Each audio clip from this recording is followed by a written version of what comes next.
오늘 우리들은 사도행전 3장과 4장의 말씀을 통하여서 영적으로 부흥하라 라고 하는 이 주제를 가지고서 함께 말씀을 나누고자 합니다. 오늘 우리들이 이 말씀을 묵상하면서 우리들에게 주어지는 그 질문은 무엇이냐면, 어떻게 영적으로 성장할 수 있을까라고 하는 겁니다. 여러분들 이렇게 잠깐이지만 한번 생각해 보십시오. 어떻게 하면은 내가 영적으로 진보하고 어떻게 하면은 영적으로 성장할 수 있을까? 우리들이 한번 태권도를 30년을 했다고 한번 생각해 보십시오. 태권도를 30년을 했다고 그러면은 올림픽 선수에 우리가 출전할 수 있게 될 것입니다. 만일 우리들이 유도를 40년 했다고 한번 생각을 해 보십시오.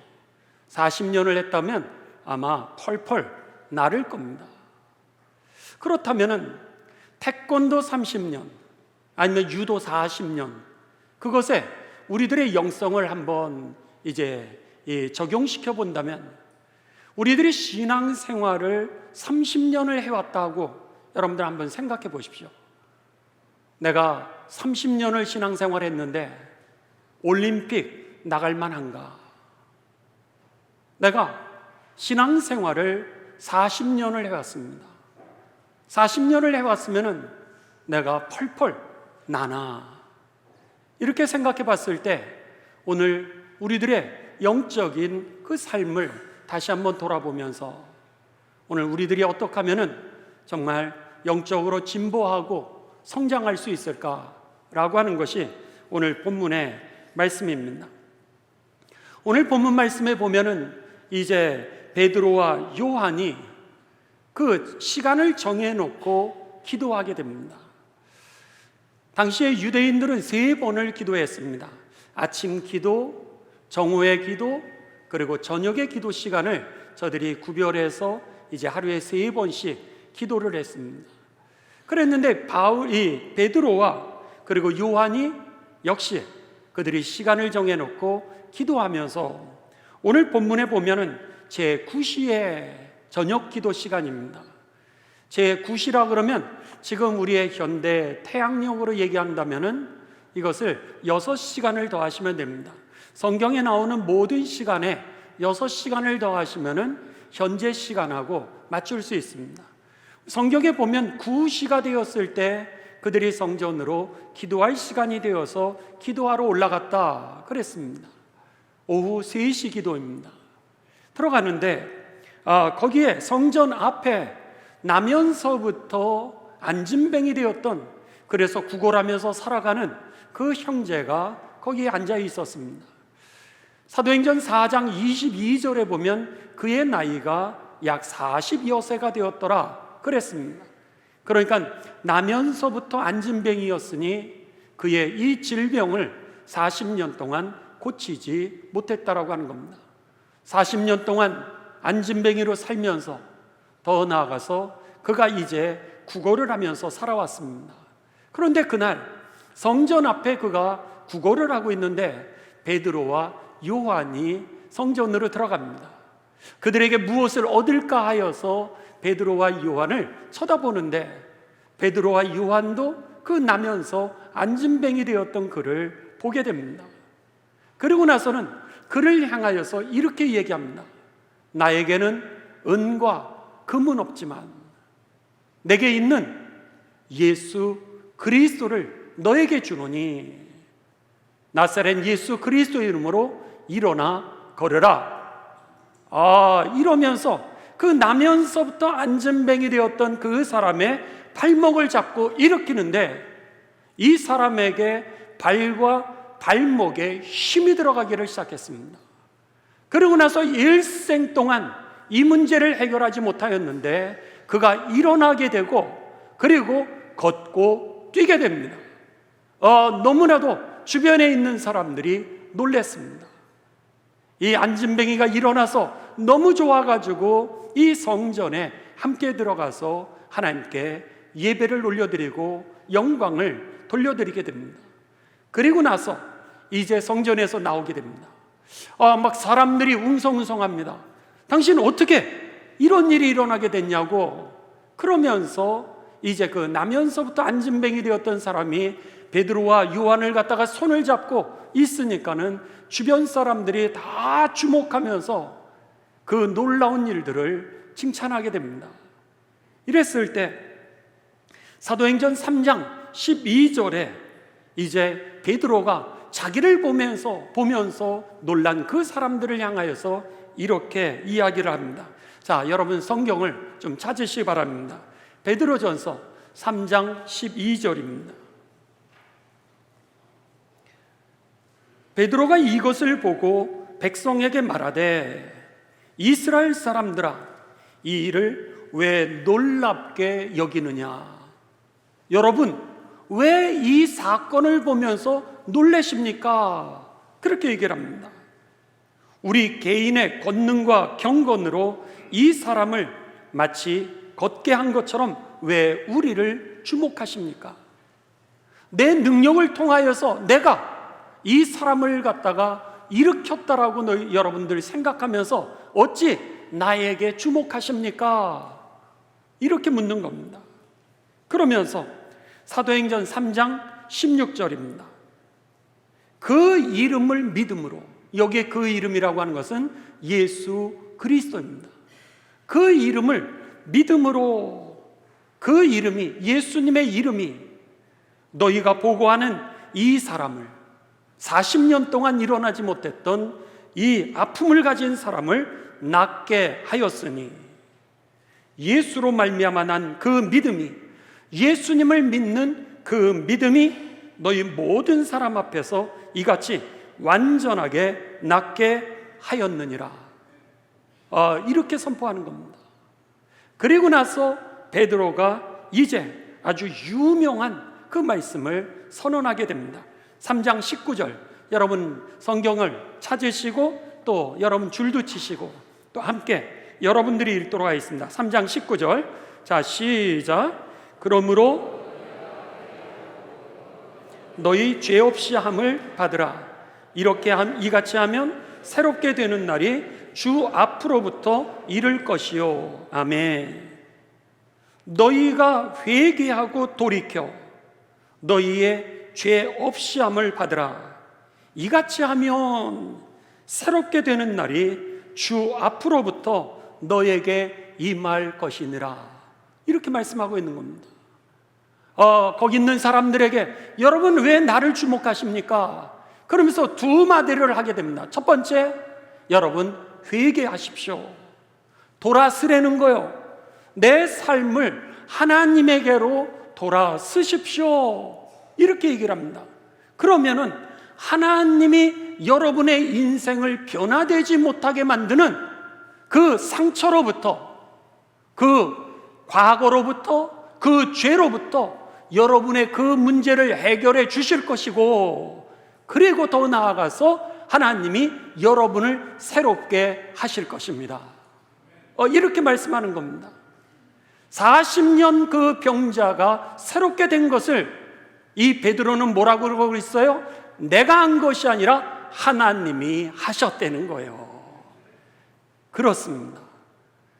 여러분, 내가 새롭게 되는 거, 내가 변화되는 거, 내 능력에 있었던 것이 아니라 하나님이 하심을 믿으시길 주님의 이름으로 축원합니다.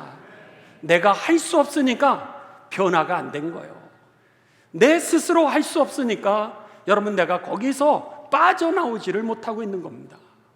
그런데 나를 과거에서 빠져나오게 하고 나를 오늘 상처에서 해방시켜주고 주저앉았던 나를 일으켜서 영적인 돌파를 하게 하는 것은 우리들의 결단이 아니라 하나님이 하시는 일이라고 하는 거죠. 그렇기 때문에 지금 베드로는요, 그 40년 동안 그 병에서 해방되지도 못했고 좌절과 절망에서 해방되지 못했던 그에게 왜 우리들을 보십니까? 여러분 회개하십시오. 하나님에게로 돌아서라는 거요. 하나님을 향해서 좀 보라는 거요. 땅만 쳐다보지 말고, 사람만 쳐다보지 말고, 환경만 쳐다보지 말고 눈을 들어 하늘을 좀 보라는 거요.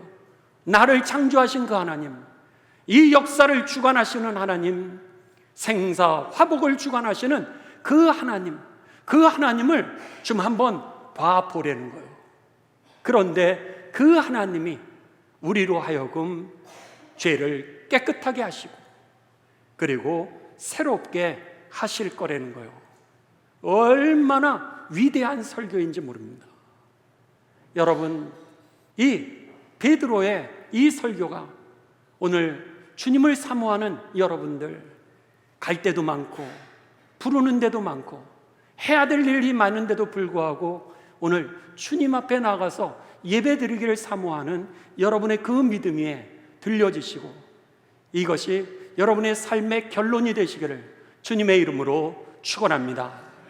그래서 인생을 이렇게 돌아보면서 정말 하나님이 하셨어, 하나님이 하셨어, 이것이 저와 여러분의 간증이요, 더 나아가서 여러분의 자녀들, 가족들, 그리고 만나는 직장의 동료들, 그들에게 주님이 하셔, 하나님이 하셔, 그 믿음을 가지고 한번 주님을 바라봐, 이렇게 간증해줘서 여러분 사람을 살리는 삶이 되시기를 주님의 이름으로 축원합니다. 그리고 나서 이제 이렇게 하나님의 말씀을 전했을 때 오늘 사도행전 4장 4절입니다. 이 베드로와 요한의 말씀을 들으면서 말씀을 들은 사람 중에 믿는 자가 많으니 남자의 수가 5,000이나 되었더라. 여인들과 자녀들까지 하면은 무수히 많은 숫자였을 겁니다. 그런데 그들이 오늘 이 베드로의 설교, 어찌하여 나를 주목하십니까? 여러분 주님에게로 돌아서십시오. 주님이 여러분들을 동일하게 여러분도 새롭게 하실 것입니다. 이 말씀을 선포했을 때에 남자의 수가 5,000이나 여성과 자녀들까지 많은 사람이 주님을 영접하게 됩니다. 그랬는데 이런 모습을 봤던 이 예루살렘 성전을 지키고 있고 또 예수님을 죽였던 그 무리들이 기분이 나쁜 겁니다. 왜? 예수는 혼란을 일으키는 자요, 소란을 일으키는 자요, 로마에 대적하는 사람으로 죄명을 뒤집어 씌워가지고 그를 사형시켜 버렸는데 그 예수님이 우리들이 그렇게 기다려왔던 메시아라는 거예요. 우리들이 그렇게 기다려왔던 우리를 구원하실 분이라는 거예요. 그리고 그분을 통하여서 이 40년 동안 문제를 해결하지 못하였던 그가 낫다는 거예요. 그러니 예수님을 죽였던 그 무리들이 기분이 나쁜 겁니다. 그래서는 이 베드로와 요한에게 이제 누명을 씌우게 됩니다. 그리고 나서 여러 가지 죄목을 붙였겠죠. 그 중에 하나가 백성들을 소란하게 하는 죄, 이런 식의 명목을 붙였을 겁니다. 그리고 나서는 이들을 체포하고 그리고 감옥에 가두게 됩니다. 이것이 오늘 본문 말씀 바로 앞에 사도행전 4장 1절부터 3절입니다. 한번 보시죠. 사도들이 백성에게 말할 때에 제사장과 성전 맡은 자 관리들과 또 사두개인들이 이르러 예수 안에 죽은 자의 부활이 있다라고 백성을 가르치고 전하는 것을 싫어하여 그들을 잡음에 날이 이미 저물었으며 이튿날까지 가두었더라. 그 당시에 이제 어떤 이유로든지 간에 그 사람을 갖다가 이제 체포를 하게 되면 일단 재판하기 전에 그를 갖다가 곤장을 칠 수 있는 권한을 가지고 있었습니다. 그 곤장을 치는 권한이 몇 대였냐면 49대였습니다. 죽기 전까지만, 일단 재판을 받기 전까지, 죽기 전까지만 49대를 갖다가 때릴 수 있는 권한이 있었기 때문에 일단 감옥으로 가두어 두게 되면 베드로와 요한을 어쩌면 49대 반쯤 죽도록 그를 갖다가 때렸을 겁니다. 그리고 나서는 그 다음 날 이제 재판을 하는 겁니다. 그랬는데 이튿날까지 그들을 잡음에 날이 저물었으므로 그날 재판은 하지 않고 때려서 반쯤 죽여놓은 다음에 그리고 위협을 한 다음에 다음 날 재판을 하는 겁니다. 그랬을 때 4장 5절에서 7절입니다. 그 재판석상에 많은 사람들이 관심을 가졌습니다. 왜? 예수님을 죽였는데 그 예수님을 죽인 그 사람을 갖다가 메시아라고, 그러니까는 그것을 전하는 무리를 잡아왔으니까는 예수님을 죽였던 사람들도 관심이 있었고, 그리고 예수님을 그럼에도 불구하고 따라가는 사람들도 관심이 있었어요. 자, 5절입니다. 이튿날 관리들과 장로들과 서기관들이 예루살렘으로 모여들게 됩니다. 6절, 대제사장 안나스와 가야바와 요한과 알렉산더와 또 대제사장의 문중 온 가족들이 다 그 재판에 참여합니다. 7절, 재판 시작합니다. 사도들을 가운데 세우고 묻되 너희가 무슨 권세와 누구의 이름으로 이 일을 행하느냐, 이렇게 묻게 되죠. 이 재판석상에서 이제 베드로가 대답을 합니다. 12절 아주 유명한 대답입니다. 자, 여러분들 이것은 같이 우리들이 봉독하고 또 암송하시는 분들은 또 암송을 해가시기 바랍니다. 시작. 다른 이로서는 구원을 받을 수 없나니 천하 사람 중에 구원을 받을 만한 다른 이름을 우리에게 주신 일이 없음이라 하였더라. 베드로가 이렇게 대답합니다. 다른 이로서는 구원을 받을 수 없나니, 다른 사람을 통하여서는 절대로 이런 구원의 역사가 일어나지 않는다는 거예요. 그러면서 하나님이 천하 사람 중에서 구원을 받을 만한 다른 이름을 주신 적이 없다는 거예요. 그러면서 이제 베드로가 그렇게 대답을 하게 됩니다. 그러자 깜짝 놀라게 되죠. 아니, 이 사람은 배운 것도 없는데 어떻게 이렇게 논리정연하게 그 재판석상에서 반쯤 죽여놨는데도 불구하고 이렇게 말을 잘할 수 있을까? 그러면서 사람들이 너무너무 놀라게 됩니다. 13절, 그들이 베드로와 요한이 담대하게 말함을 보고 그들은 본래 배운 것도 없는 그런 무식한 사람인 줄 알았는데 이상히 여기며 또 전에 예수와 함께 있던 줄도 알고, 14절, 또 병 나은 사람이, 아니 이런 무식한 사람이기는 한데 아무튼 간에 병 나은 사람이 옆에 있으니 그런 뜻입니다. 또 병 나은 사람이 그들과 함께 서 있는 것을 보고 비난할 말이 없는지라. 그래서는 이제 대꾸를 못하게 됩니다. 그러자 15절, 이들이 이제 너 나가 있어, 베드로와 요한을 이제 재판석상에서 잠깐 나가 있어, 이렇게 얘기를 하게 되죠. 그리고 나서 그 재판관들이 모여서 의논을 하게 됩니다. 명하여 공회에서 나가라가 하고 서로 의논하여 이르되, 16절, 이 사람들을 어떻게 할까? 그들로 말미암아 이 확실한 표적이 나타난 것이 예루살렘에 사는 모든 사람에게 알려졌으니 우리도 부인할 수 없는지라. 왜? 증인이 여기 안진뱅이가 일어서서 지금 옆에 있으니까. 17절, 이것이 민간에 더 퍼지지 못하게 그들을 위협하여 이후에는 이 이름으로 아무에게도 더 이상 말하지 말게 하자. 이게 재판에 그들 간에 이제 합의된 내용입니다. 그러니까 재판의 문구죠. 선언 문구는 뭐예요? 더 이상 이 예수의 이름이 전해지지 않도록 그들에게 더 이상 아무에게도 말하지 마라. 이것이 재판의 선언문이었던 겁니다.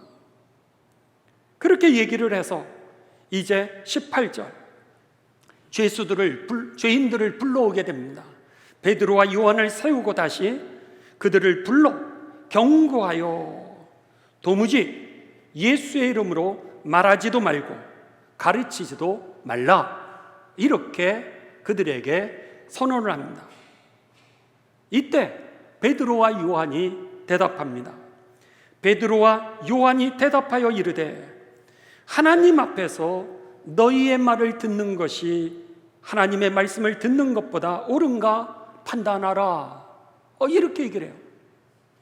오히려 베드로가 담대하게 재판관들을 향하여서 하나님이 말씀하실 때 내가 하나님의 말을 듣는 것이 옳으냐 아니면 사람의 말을 듣는 것이 옳으냐 한번 너희가 판단해봐라, 이렇게 얘기를 하는 거예요. 여러분, 반쯤 죽여놨습니다. 반쯤 죽이는 게 뭐예요? 위협을 가해서 더 이상 자기들이 원치 않는 그 행동을 하지 못하게 한 그런 상황입니다. 그런데 여러분, 그것을 더하면 어떻게 되는 거예요? 죽이겠다라고 하는 그런 표시 아닙니까? 그런 위협 속에서 다시는 얘기하지 마라, 이렇게 얘기를 했는데, 오늘 베드로가 뭐라 그래요? 너희들 생각해봐라. 만일 하나님이 말씀하시는데 내가 하나님 말을 듣는 게 옳을 것 같으냐? 아니면 사람 말을 듣고 그대로 하는 게 옳을 것 같으냐? 당연히 하나님의 말씀을 듣는 게 옳죠 라고 하는 그런 이야기를 하는 겁니다. 그러면서 20절, 우리가 보고 들은 것을 말하지 아니할 수 없다, 이렇게 얘기하는 겁니다.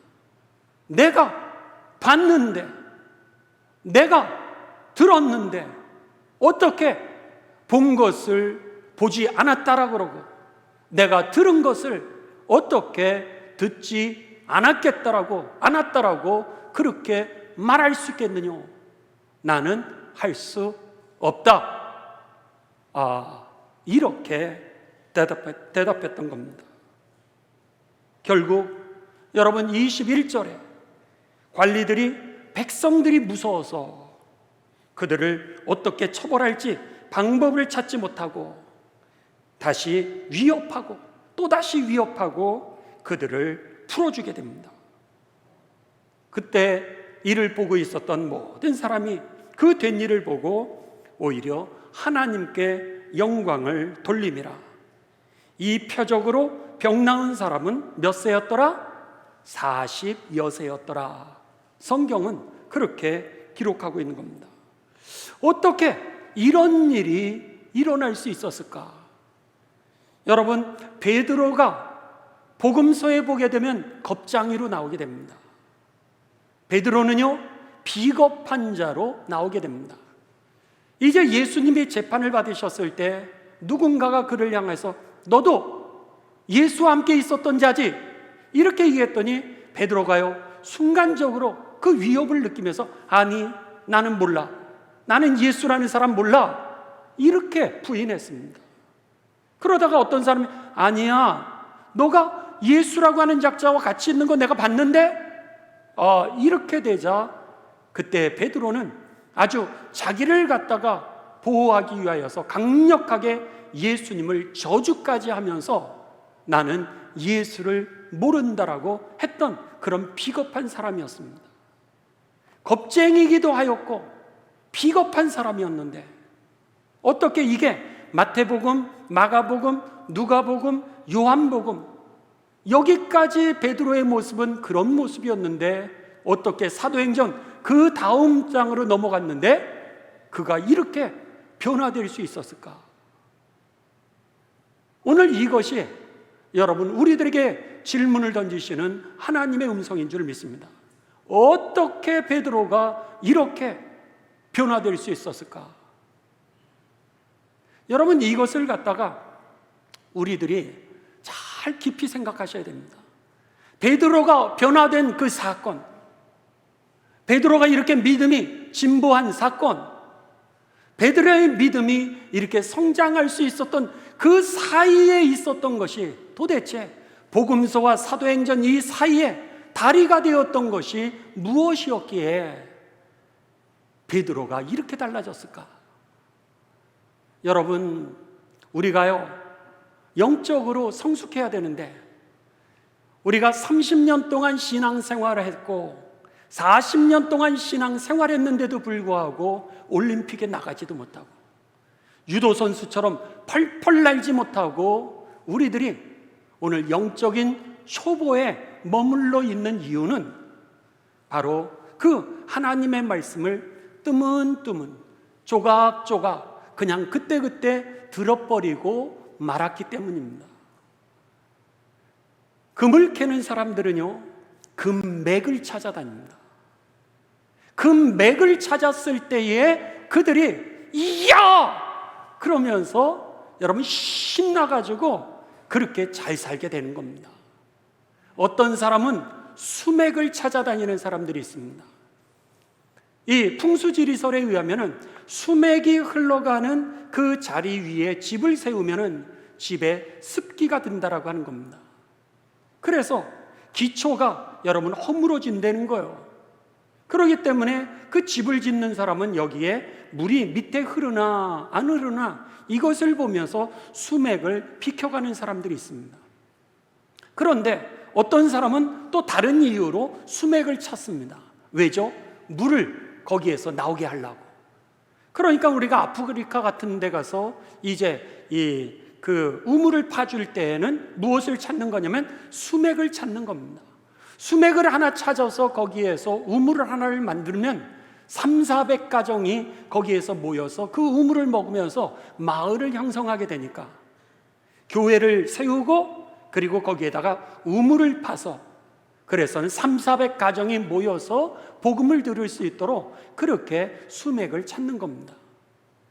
그러니까는 오늘 금맥을 찾아야 부자가 되고 수맥을 찾아야 단단한 집을 짓기도 하고 수맥을 찾아야 300-400가정을 먹여 살릴 수 있는 것처럼 영적인 맥이 있다라고 하는 겁니다.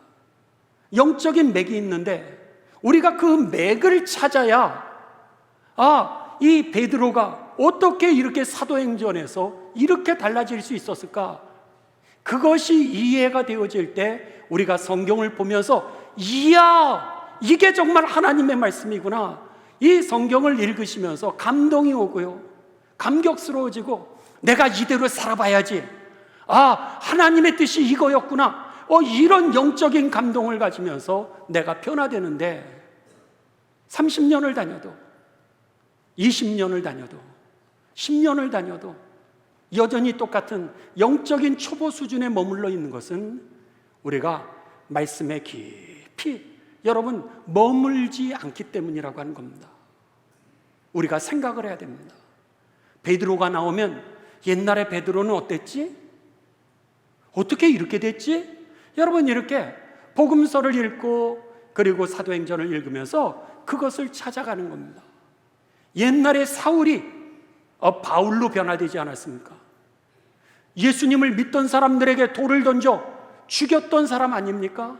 근데 어떻게 그가 유럽 대륙에 복음을 전하면서 그렇게 많은 교회를 세울 수 있었을까? 궁금하지 않으세요? 오늘 그것을 우리가 이렇게 말씀에 여러분 거해야 된다고 하는 겁니다. 기도하십시오. 말씀에 여러분 거해 보십시오. 말씀을 묵상하시고요. 그리고 십자가를 묵상하면서 가만히 한번 생각을 좀 해봐야 됩니다. 우리가 생각하지 않으면 영의 맥을 우리가 뚫을 수 없다라고 하는 거예요. 여러분 지금 설교를 듣지만 돌아가면 금방 잊어버리실 겁니다. 지난주 설교 제목 기억나시는 분 있으세요? 오 주여, 그래도 몇 분 있어. 감사합니다. 기억 잘 안 나시죠? 지난주 설교 제목도 기억이 안 나는데 여러분 오늘 이 하나님의 말씀이 내게 영적으로 이렇게 맥이 잡혀지지 않는다라고 하는 겁니다. 오늘 바라기는 이 말씀을 통하여서 베드로처럼 여러분 영적으로 우리가 진보하고 영적으로 성장하는 그 길을 발견하는 이 예배가 되시기를 주님의 이름으로 축원합니다. 도대체 그러면은 이 겁쟁이였고 비겁한 사람이었던 이 베드로, 다른 사람들이 생각했을 때 하나도 배우지 못한 이 무식쟁이가 어떻게 이렇게 말을 잘하는 사람으로 달라질 수 있었을까라고 하는 겁니다. 사도행전 1장 8절입니다. 그 해답이 사도행전 1장 8절입니다. 자, 사도행전 1장 8절 다 피시기 바랍니다. 우리 다 같이 봉독하십니다. 모든 성경책마다 여러분 키워드라고 하는 것이 있습니다. 혹은 키 센텐스라고 그러죠. 가장 핵심적인 단어 혹은 가장 핵심적인 문장이 있는데, 사도행전 전체에 있어서 가장 핵심적인 키워드 또 키 센텐스라고 하는 그 문장이 바로 오늘 사도행전 1장 18절입니다. 1장 8절입니다. 자, 우리 다 같이 소리내어서 봉독합니다. 시작. 오직 성령이 너희에게 임하시면 너희가 권능을 받고 예루살렘과 온 유대와 사마리아와 땅끝까지 이르러 내 증인이 되리라 하시니라. 아멘. 여기에 해답이 있었습니다. 베드로가 그렇게 달라질 수 있었던 그 해답이 뭐냐면 오직이라고 하는 단어입니다.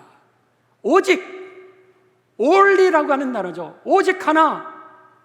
무엇이었냐? 성령이 너희에게 임하시면. 사람이 아니었다라고 하는 겁니다.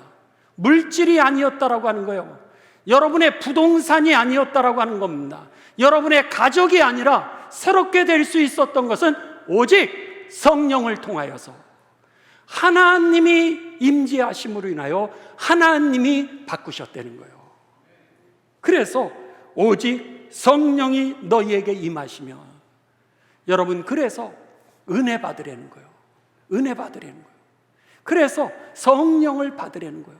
그러면 오늘 우리들의 삶을 묶고 있었던 이 묶여진 매듭이 풀어지게 될 것입니다. 이게 키워드였던 겁니다. 하나님이 하셨던 거예요.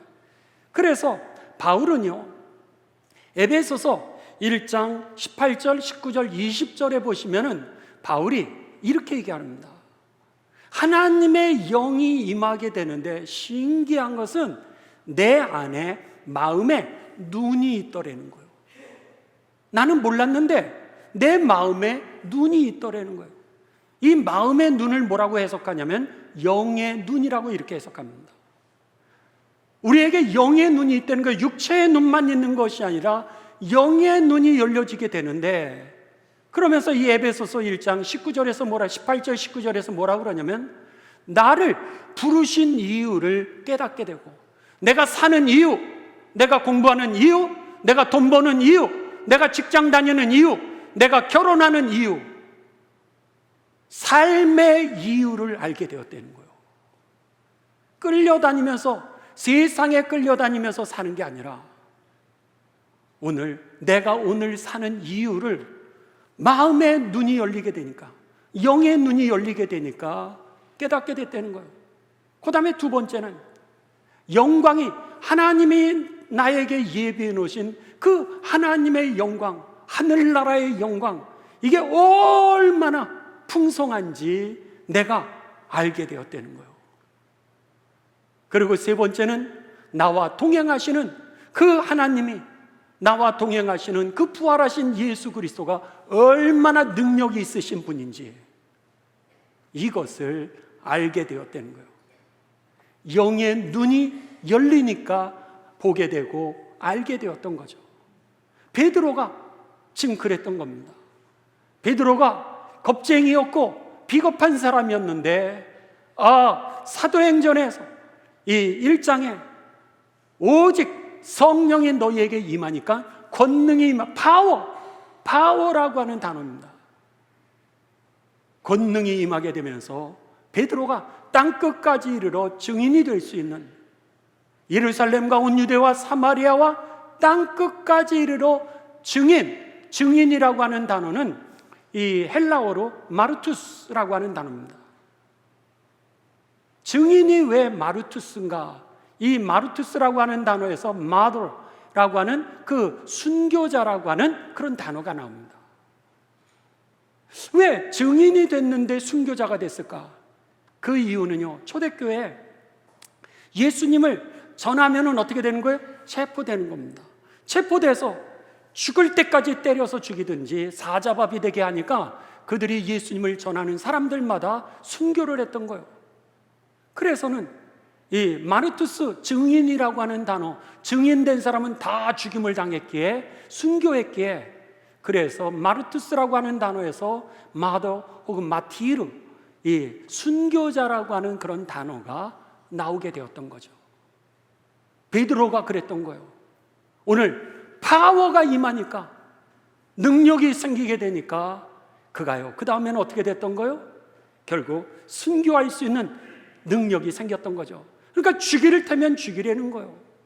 내가 죽더라도 본 것을 봤다라고 얘기해야 되지 않겠느냐? 내가 들었던 것을 들었다라고 얘기해야 되지 않겠느냐? 이렇게 대답했던 것이죠. 그냥 변화된 게 아닙니다. 그냥 담대해지는 게 아니라는 거예요. 그냥 순교하는 것이 아닙니다. 성령이 임하니까, 성령이 나를 변화시킴으로 인하여서 오늘 그 무식한 베드로가 어떻게 해요?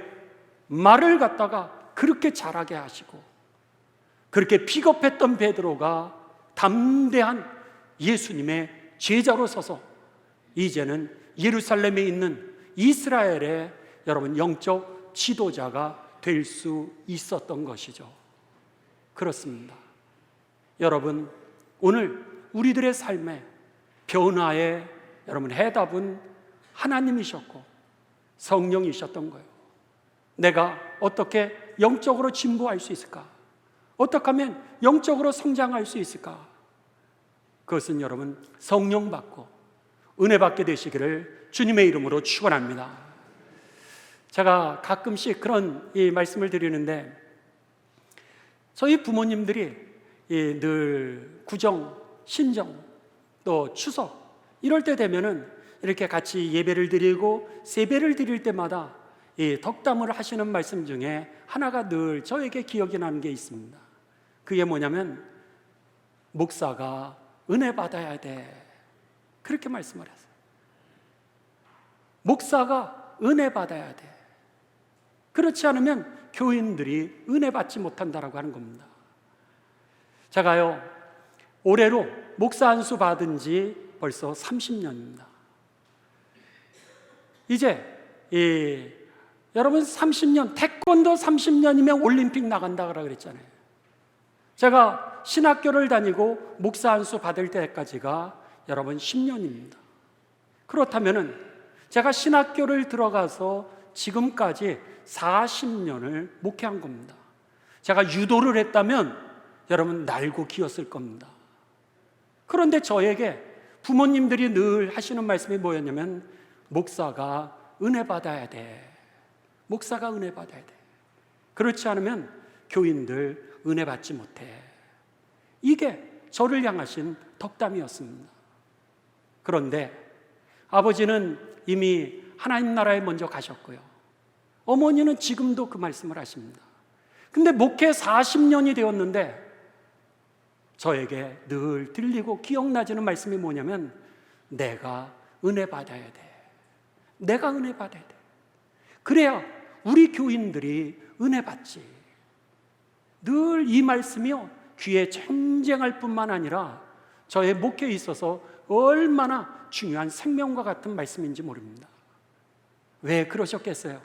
아버지 일생 동안 목회하시면서 아버지도 경험해 보시니까, 일생 동안 어머니도 목회하시면서 경험해 보니까, 목사가 은혜 받는 게 사는 길이었고 교인들을 살리는 길이 목사가 은혜 받는 길이었기에 오늘 그렇게 말씀하셨던 거죠. 그렇습니다. 오늘 성경에서 그러는 거예요. 베드로가 달라졌던 거, 사도 바울이 달라졌던 것은 결단에 의해서 그랬던 것이 아니라 오늘 은혜를 받고 나니까, 성령 받고 나니까 그의 삶이 달라졌던 것이죠. 바라기는 저와 여러분이 이제 여러분 은혜를 받아야 될 텐데, 어떻게 은혜 받을 수 있을까? 다 사모함은 있잖아요. 여러분들 이 자리에 여러분들이 오래는 데가 얼마나 많습니까? 결혼식도 얼마나 많아요. 그리고 여러분들 골프 치자고 하는 사람도 얼마나 많아요. 아니, 우리 그룹들 등산 가자고 그러는 사람 얼마나 많아요. 또 직장 준비하시는 분들 공부해야 될 일들이 얼마나 많으세요. 그런데도 불구하고 이 오전 시간을 내서 예배를 드리는 여러분들은 이미 사모함을 가지고 있다고 하는 겁니다. 은혜를 사모하는 이 마음, 하나님께서 여러분에게 복의 복을 나리시고 은혜를 베풀어 주시기를 주님의 이름으로 축원합니다. 그러면은 어떻게 우리가 이 은혜를 받을 수 있을까? 여러분, 오늘의 결론입니다. 성경 말씀 찾으시도록 하겠습니다. 이 줄을 좀 치시죠. 사도행전 1장 14절.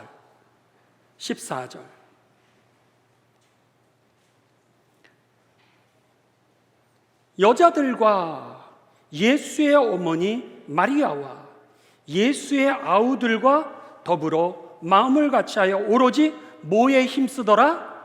기도에 힘쓰더라. 여기에 여러분, 하나님의 은혜 앞에 나가서 그 은혜를 받는 방법론이 있었던 겁니다. 다 성령을 사모하는데 성령을 받아야 되잖아요. 사모하는 데 머무는 것이 아니라 영적인 맥이 뚫려야 되는데, 영적인 맥을 뚫는 방법을 오늘 본문 말씀에 뭐라 그래요? 1장 4절에 보면 너희가 하나님의 은혜를 기다려라 이렇게 가르쳐 줍니다. 너희가 하나님의 은혜를 기다리라 이렇게 말씀하는데, 14절에 저들이 그 말씀을 듣고 하나님의 은혜를 기다리는데 더불어 마음을 같이하여, 여러분들이 같이 모였다라고 하는 겁니다. 같이 모였어요. 그리고 오로지 기도에 힘쓰니라. 여러분이 혼자서 기도할 수도 있습니다.